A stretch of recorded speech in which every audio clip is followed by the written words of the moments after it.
Hi everyone, welcome to Priscilla's Kitchen. My name is Priscilla Yumeda. If you're tuning in for the first time, I'm happy that you're in my kitchen. Please go ahead, subscribe, please, and thank you for doing that. So today, as you very well know, you're in my kitchen, and in my kitchen I cook. But first of all, hey, let me tell you a story. My son, 7 years old, grabbed my dress. I actually just put it out and wanted to put it on. And then he took a scissor and said, Mom, let me show you I can cut. And pum, he snapped my dress. Can you see that? So I don't want to hear you in any fight as you who know how. Don't worry about this. And I told myself I'm not gonna stop wearing it because I love it. It's a new dress, by the way. Anyhow, let's go back to cooking. This is what COVID-19 costs. Okay, kids are stuck at home and their brains are going wild. All right. So if you are with me, let's journey together. So today I'm gonna be making Cocoyam Dauphinois. If you know potato dauphinoise, this is exactly what I'm going to be making. And all that is a thinly sliced potatoes that is cooked with cream and cheese, some people, okay? But in this case, instead of potato, I'm going to be using cocoyam. There are two types of, in my language, we call it Edebuji. So this will be my Edebuji dauphinois. I say, hey, if you're in Nigeria, cook with me. If you can't go out, you can't buy all that expensive potatoes and yam, start using these local ingredients. I don't know what thing they do on, huh? Even me, when they outside city, I leverage on my cultural heritage. Some of us, they enter inside the supermarket and be shopping crazy stuff. Go back to the basics. You will enjoy it. All right, welcome back. So exactly as I stated, this is our cocoyam. This is malanga lila, okay? I have milk here. It's a little bit warm. I hope you can see it. I actually brought it out of the refrigerator and just sat it on outside for room temperature. You know, because if you're gonna make a roux, you don't want it to be you don't want any cold milk to be going into your hot roux. We're gonna make a roux with this, okay? All right. So here, this is 2 tablespoons of flour, and I have my herbs here, little of rosemary, and so much of thyme, fresh thyme, red onions. This is what we call Cameroon pepper, okay? A little heat, as you know, I love it. Priscilla's house seasoning right here. Coconut milk. I dug into my pantry. This is a moment of digging into your pantry, right? Isn't that what we said? Okay, so then here I have crayfish, umami, salt to taste, lemon zest, truffle oil. I have it. So I'm going to be using just a little bit of this. Just because we are under quarantine don't mean we shouldn't be eating good food, right? So you know I don't do canned food. I'm 1% canned food. But this was my Christmas leftover. So see, it comes in handy. Then I have butter. You can't be cooking no French inspired food without butter, right? This is unsalted one because it helps me control my salt sodium addition. And of course I have a combination of Kobe Jack cheese and a little bit of cheddar. If you don't even have cheese, don't worry about it. This is a leftover one I have and I'm trying to get rid of it, otherwise it's gonna go bad. I don't do a lot of cheese here too, okay? So I'm gonna go ahead and process all of these ingredients and then I will show you the cooking process, okay? All right, welcome back. I'm going to crank up our heat. Okay, I'm going to go ahead and drop this butter in here into our pan. Okay, that's about 3 tablespoons. Okay, and I'm going to let that melt. While that is melting, I'm going to go ahead and chop our onions because I want these onions to cook in this roux. To make a roux is simply equal parts of fat and flour by weight. Okay, and that is, we're trying to make a gravy. That is glorified gravy, as I always call it. Okay, so I'm gonna go ahead, while that is melting, I'm gonna go ahead and chop this onion.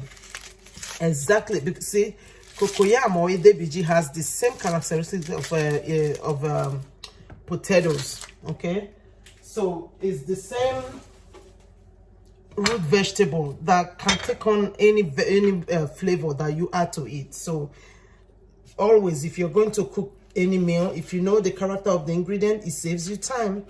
Okay, so butter is melting. I'm gonna go ahead and I'm gonna mince these onions.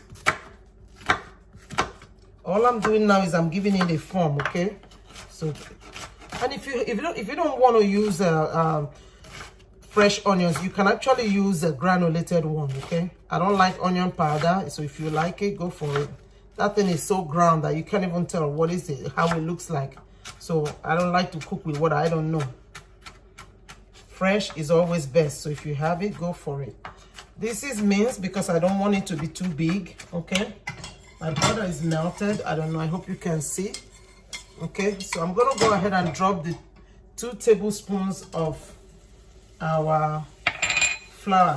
All-purpose flour will be just fine. Okay, I hope you can see it. So while that is working, go ahead and add our crayfish. I'm adding it to my flour. So this will not be like a super white roux because of the presence of all that I'm adding.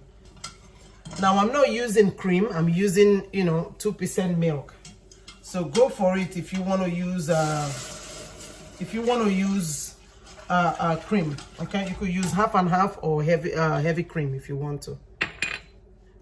These are all optional purposes. So I'm adding my chicken base. So if you're a vegetarian, it's okay, you can omit the chicken base. You always want to cook out the raw taste of that flour. I'm not going to add this yet, and the reason is I want to achieve the right consistency before I drop in the onions. So then I'm going to flavor this roux. I highly recommend anytime you cook anything that is creamy, try adding nutmeg. I say nutmeg and creamy, they're like marriage made in heaven.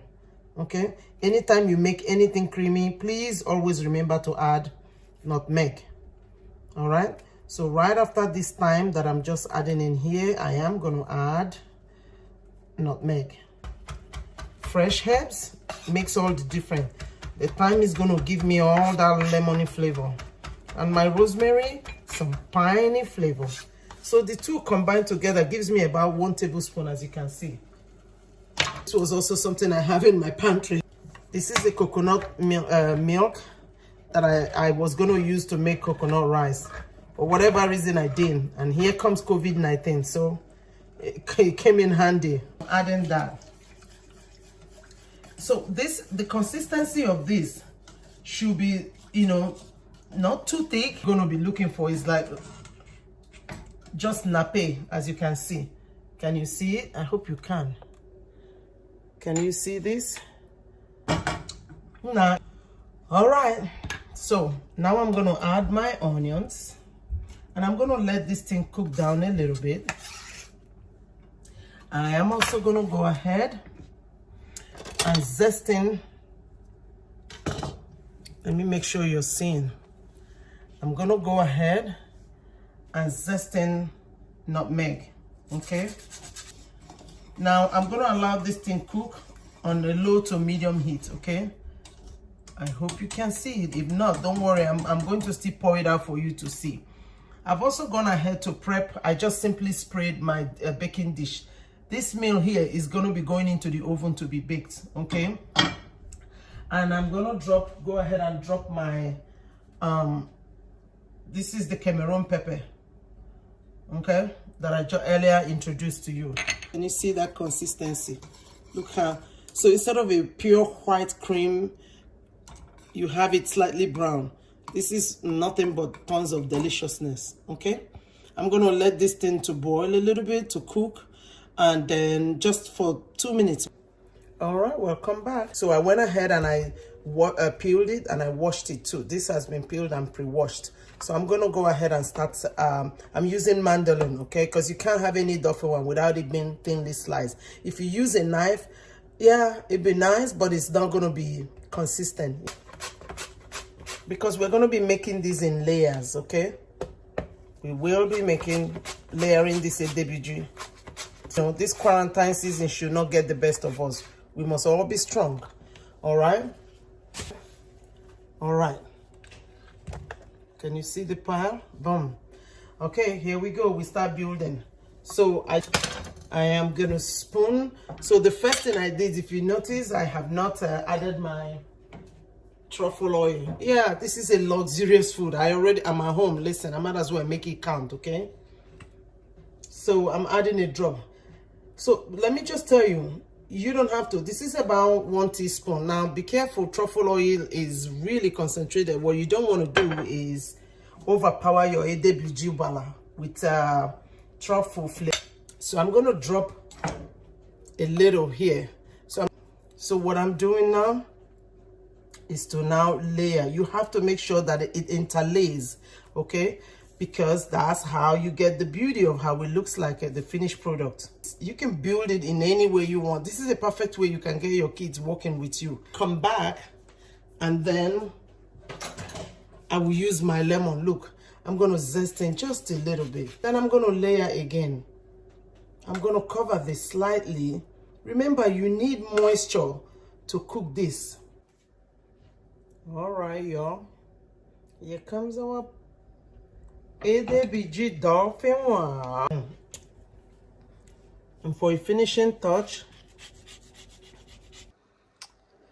All right, my friends, welcome back to Priscilla's Kitchen. Can you see our Cocoyam Dauphinois, right? Can you see it? I'm going to allow this cool. What happened is 30 minutes, exactly as I told you, into it. I brought it out and I sprinkled a little bit of cheese. Here is a tip. You can also use a butter-coated breadcrumbs and simply season it and then drop it on top. And that would also give you a textural difference with a golden brown topping, okay? Look how cute that is. So I'm going to let this cool, and when it's cool, look at our roasted asparagus. When this is cool, I'm going to just serve it, put it on a plate with the vegetable, and it will be so delicious. Piquetatious. See you soon. I'll show you the finished product, but please subscribe, like, and share. Thank you for watching.